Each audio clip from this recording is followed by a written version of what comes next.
నమస్కారం అండి, నా పేరు డాక్టర్ సువర్చల, జీవా ఫర్టిలిటీ సెంటర్స్ లో సైంటిఫిక్ డైరెక్టర్ ని. అండాల ఫ్రీజింగ్ ని ఊసైట్ క్రయో ప్రిజర్వేషన్ కూడా అంటారు. ఇది చాలా లో టెంపరేచర్ లో, చాలా తక్కువ ఉష్ణోగ్రతలో చేసే ప్రొసీజర్. ఈ ప్రొసీజర్ లో ఫ్రీజ్ చేసిన అండాలని ఫ్యూచర్ లో తప్పకుండా వాడుకోవచ్చు. 5 కారణాల వల్ల ఈ ఎగ్ ఫ్రీజింగ్ అనే ప్రొసీజర్ చేయడం జరుగుతుంది. అవి ఈ రోజు మనం డిస్కస్ చేద్దాం. మొదటిది ఫర్టిలిటీ ప్రిజర్వేషన్. అంటే ఏదో ఒక మెడికల్ కారణం వచ్చింది, like cancer treatment, chemotherapy, radiation లేదా సర్జరీ ద్వారా అండాశయాల్ని తీసేస్తున్నారు. అలాంటప్పుడు మీకు అండాలు ఫ్రీజ్ చేసుకోండి అనే సలహా ఇవ్వడం జరుగుతుంది.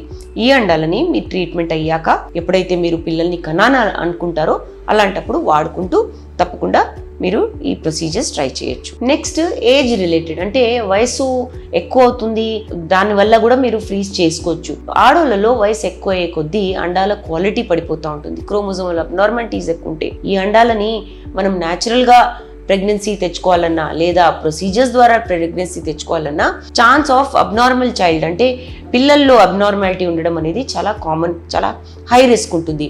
అలాంటప్పుడు మీరు ఏ కారణం వల్ల కూడా ఇది పోస్ట్పోన్ చేయాలనుకుంటే, తల్లి కావడం అనేది పోస్ట్పోన్ చేయాలనుకుంటే, అది చదువు వల్ల కావచ్చు, కెరియర్ వల్ల కావచ్చు, ఫైనాన్షియల్ కారణాల వల్ల కావచ్చు, ఈ కారణాల వల్ల మీరు తల్లి కావాలనే కోరిక ఫ్యూచర్లో తీసుకెళ్లాలనుకుంటే తప్పకుండా అండాలని ఫ్రీజ్ చేసుకోవచ్చు. Next relationship status. ఆడోళ్ళలో కొన్నిసార్లు పెళ్ళిళ్ళు లేట్గా అవుతాయి, మంచి సంబంధం దొరకలేదని, లేదా వాళ్ళే డిసైడ్ చేస్తారు మంచి లైఫ్ పార్ట్నర్ వచ్చినప్పుడు చేసుకుందాం అనుకున్నప్పుడు కూడా అండాలని ఫ్రీజ్ చేయడం జరుగుతుంది. చాలా కామన్గా మీరు ఈ మధ్య వింటుంటారు. ఇంకో కారణం ఏంటంటే మెడికల్ కండిషన్స్.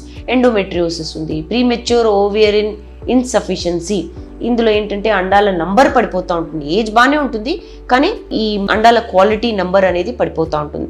అలాంటప్పుడు కూడా అండాలని ఫ్రీజ్ చేసుకోవడం మంచి ఆప్షన్. జెనెటిక్ కారణాల వల్ల కూడా ఎగ్స్ ఫ్రీజ్ చేస్తారండి.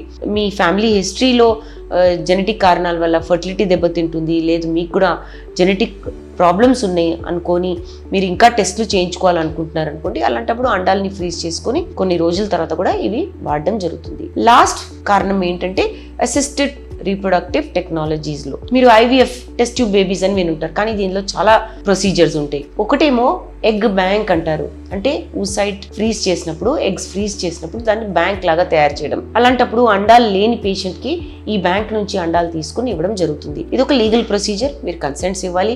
అన్ని పేపర్ వర్క్ అయ్యాక తప్పకుండా మీరు ఈ అండాలు వాడుకొని తల్లి కావచ్చు. ఇంకోటి ఏంటంటే కొన్ని కారణాల వల్ల అండాలు తీసిన రోజు, సర్జికల్గా అండాలు బయటికి తీసిన రోజు IVFలో ఏమవుతుందంటే హస్బెండ్ శాంపిల్ ఇవ్వలేరు, బ్యాకప్ శాంపిల్ కూడా ఫ్రీజ్ చేయలేదనుకోండి, కణాలు బయటికి రావట్లేదు అనుకోండి, అలాంటప్పుడు అండాలని ఫ్రీజ్ చేసుకొని కణాలు వచ్చినప్పుడు ఫ్యూచర్లో కూడా ఈ కణాలని వాడుకుంటూ పిండం తయారు చేసుకొని మీరు తల్లి అయ్యే అవకాశాలు తప్పకుండా ఉంటాయి. వీటి కారణాల వల్ల ఎగ్ ఫ్రీజింగ్ అనేది ఒక సక్సెస్ఫుల్ ప్రోటోకాల్ చాలా మందికి చేయడం జరుగుతుంది. దీని గురించి ఇంకా వివరాల కోసం తప్పకుండా జీవా ఫర్టిలిటీ సెంటర్స్కి విచ్చేయండి.